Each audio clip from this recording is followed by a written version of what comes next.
We are recording. So the first question for scenario two was, what essential elements should be a part of your new evaluation system? I thought that there's a lot of things that should be involved in it, I guess, but I'm just going to say like the four main parts. I guess like the level of knowledge or like the content knowledge of like the material that you're teaching. You have to make sure that you know what you're teaching in order to be able to pass, like, have students ready for testing and that kind of thing. Our content changes like all the time, so you got to be able to keep up with what's different and everything. The effectiveness of your instruction, motivation for student interest, and communication of expectations to your kids. And lesson plan development and implementation kind of goes with that too. Because if you're making lesson plans but you're not really following them, I don't think it's really like beneficial at all. We see that sometimes. Like I see that with people I work with; they don't always follow. Like we plan all together, but they do their own.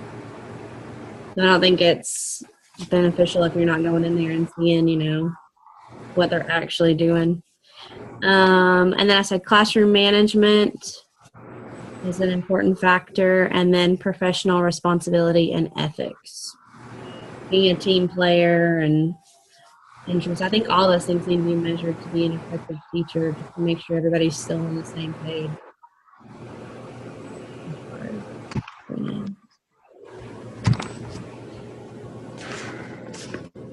What do you guys think? What did you guys think about that one? All right. I'm going to be honest. I'm lagging quite a bit on his computer right now. I heard most of it. Oh, you can't hear it? No, I can hear you. It's just in and out. It's the computer. This isn't as good. Bradley, you want to go? Just in case. I might lag. Yeah, I thought some of the same things you said, and also, throw in, like it mentioned, professional development and DLC, getting all that collaboration. I think that would be very essential. And then, kind of like you said, your effectiveness. I think student growth, where they come in and where they leave you. I think that's very important. Yeah. No more than did they make a certain level on a test, did they grow or did they not? I think that's a lot more important than what level they made on a test. But those things definitely, and like you said, lesson planning, I had that one too, because that's essential to what you do. And you can't just come in and wing it And usually we collab with our lesson plans, and then, so that's like everybody's opinion. But then if you don't follow it, or at least follow like the same, and you don't have to do completely the same thing, but some people are just doing like off the wall stuff that's not even relative. Right. Like we've seen that before. So I don't know. I think that's important to at least follow along with what your team's doing. Right. Yeah. Being the same topics, but like you said, you don't have to do the exact same lesson. Yeah. All right. So kind of building off what you said, a big one for me is observations, but having a peer do an observation, not just administration. I think that they give you a little different perspective, and sometimes you're not as intimidated. Some type of walkthrough, whether it be like every couple of weeks or once a month or something, just kind of like to show your face. I just feel like sometimes you don't see them enough.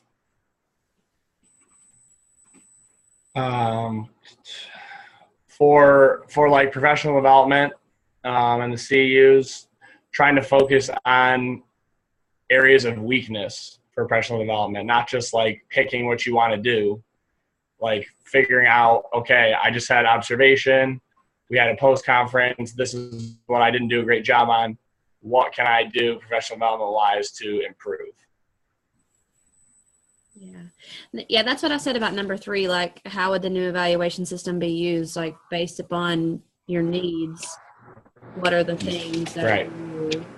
And kind of what Bradley said, like, tracking their progress. Like, if a teacher is doing a really good job and showing a lot of student growth, what are they doing, and what can the other teachers do to get on that track? Yeah.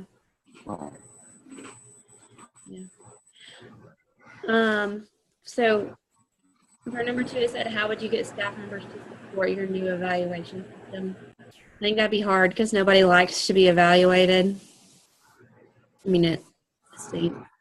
But I think in order to reach the vision of the school, you need to have effective teachers to be able to reach that vision. So I think it all goes back to, if everybody has bought into that vision of the school, then it shouldn't be a huge issue. And also, you're doing it to help meet their needs. Like, you're trying to see what they need as far as, like you said, like professional development, what is going to benefit them. Like, a lot of older teachers now, they need the technology professional development. Like, they haven't had that experience, like, especially with our one-to-one devices, like it's a struggle. So I think it has to be presented in a way that it's going to benefit them and not to make them feel like we just want to stand over them and judge them, that kind of thing. Yeah, I mean, if the teachers want the students to succeed, they shouldn't have a problem being evaluated consistently. I don't know why a 10-year teacher isn't getting evaluated the same as a first-year teacher, honestly. Yeah. Because then they get into bad habits and no one checks on them.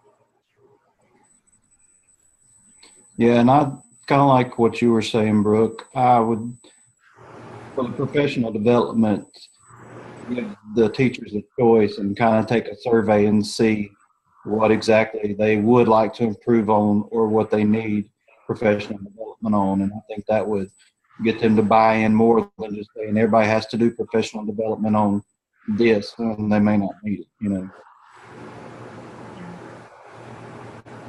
Yeah, I mean, at my school also, like, we evaluate at the end of the year. We just had a bunch of teachers switch grade levels because, it just based off what our principal saw, it fit them better.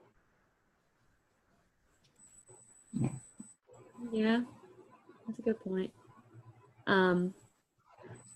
Yeah, sometimes I just see them like getting comfortable. And we're seeing more growth. It's working. Yeah. I guess it's like the getting comfortable kind of, like, you don't want them to get too comfortable or they just stop. If you get too comfortable in something, you just kind of stop doing everything you were doing to improve and you get stuck in habits. So changing grade levels is bringing a new. Yeah.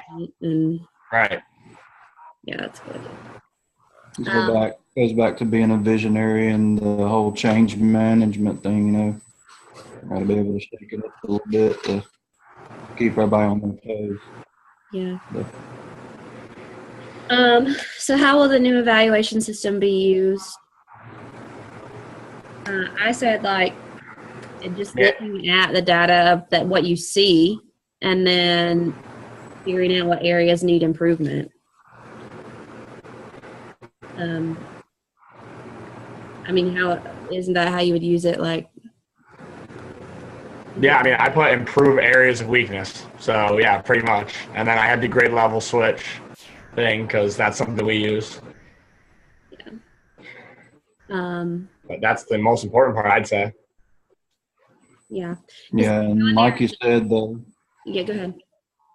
The walkthroughs, even having those every so often and having the bigger, like a unannounced evaluation or whatever, but having those walkthroughs to make sure that everything's flowing and staying on track, that definitely would be very helpful. Yeah. Like, our principal does walkthroughs sometimes, and he has a checklist of certain things he looks for, just like things that he likes to be in your classroom as far as like your learning targets and that kind of thing. And to see, he looks, to see if everybody in fifth grade. Yeah, I mean, I don't think it's super effective to tell a teacher you're coming at this time on this day because, you know what, honestly, they're going to bribe the kids to get what they want. Yeah, I have an evaluation tomorrow. Right. Yeah, maybe tell them a week, but not the exact day and time because then they can just kind of have everything set up perfectly and it's not a dream scenario every time. Right. No. It's like if you got company coming over, you're going to make it look nice, your house and everything, get ready for them. You want to know what it looks like every day. Yeah. Yeah, I guess that's it for. I'd say we covered everything. So you guys done with all the competencies and stuff? Yeah. You did all of it? That's awesome. What parts are you not sure? So for like the self-assessments, like where are they? Because they're not like labeled self-assessment on there, are they? You go in. I'm not sure exactly what you're talking about. Are you talking about like for the competency folio? Yeah, and then what is it? Just what you uploaded the 12 competencies? That's like your self-assessment. So yeah, you choose the evidence. Yeah. So like I can choose like I just did it yesterday, the other day. You choose task 1. So if I pick like task 1 out of the artifact 1, Okay. I have to say for whatever one I pick, like change management, how is this evidence that I've chosen showing change management? Okay. So read the little clip, like what it says basically, and write not long either, like 4 sentences. Really, that short? Yeah, like if the paragraph is good, I'll forward you the email that my clinical coach sent me. She literally put an example right in there of how like it should look and has like stuff X'd out. It'll help you. Okay, cool. Yeah, my clinical for the coach told me it was Wait, more how you explained it than what you put in there. Right. That's, the wording is everything. Yeah, exactly. Okay. And what about for the dispositions? Those, I mean, they're gonna be a little looser. None of my stuff is long. I can tell you right now, even those. So those you just go into the actual. Like what are you asking? Have you done it? You click on the. Yeah, and you click just on it. write the summary about the question that it gives you. That's it. You just write how you so far have like been able to show evidence. I put needs improvement on every single one. Okay. Because we're just not there yet. And did you like make these in a file and upload the file to it? You didn't put it in the text box, did you? For the competency folio, I did. I put it in a Word document and I just listed it as my like artifact 1 reflection for all of them, and then had the evidence as a separate document. Okay. I mean, it worked. I don't know if it's exactly what you're supposed to do, but. And then again, I don't think we. And one other thing, when you're looking on there, Mm-hmm. this got caught when I was doing it. In the top where it has like the parentheses where it says like artifact 1, artifact 2, like what you need to use. Mm-hmm. It's wrong on TaskStream. Oh. So go by your syllabus for the 8 you have to do, because I did it by TaskStream and there's 9 listed on TaskStream for artifact 1 and 2 of them are the incorrect ones. Okay. So I basically just did 2 extra ones.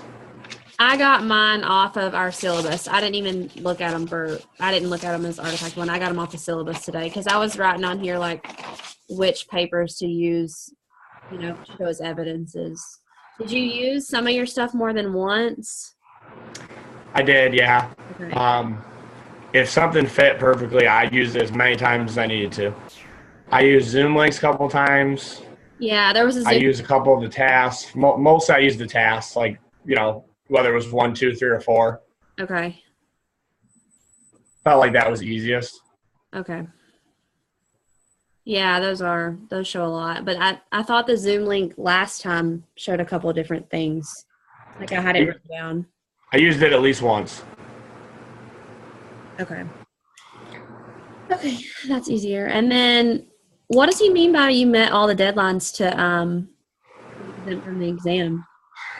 I haven't asked him about that yet. I was going to at some point soon, but I think he just means all those assignments Yeah. and all of these things are getting into Blackboard by the date, and then this competency folio has to be in by December 7th, done, and the artifact has to be passed.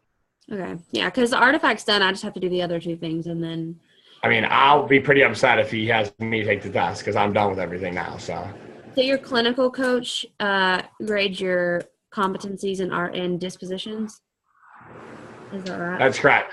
Okay. Yeah, you should be getting mine is definitely on top of her stuff. So that's one thing that helps me. But you should be getting like comments back.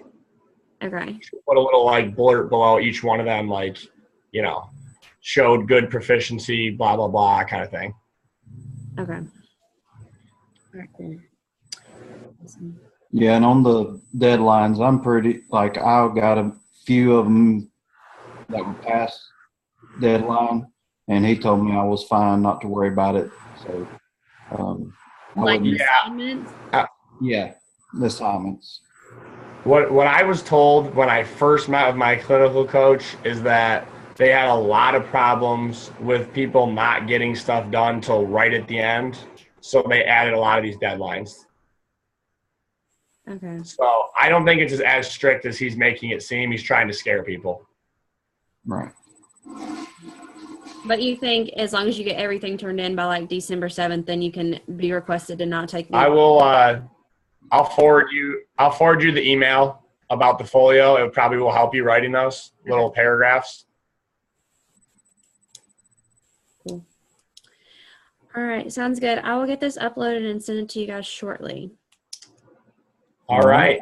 I guess we got a group Zoom coming up, but that's probably the next time we got to meet. Oh Yeah. yeah, that was on there for last week, wasn't it? Yeah, I think he'll probably do it at the end. Okay.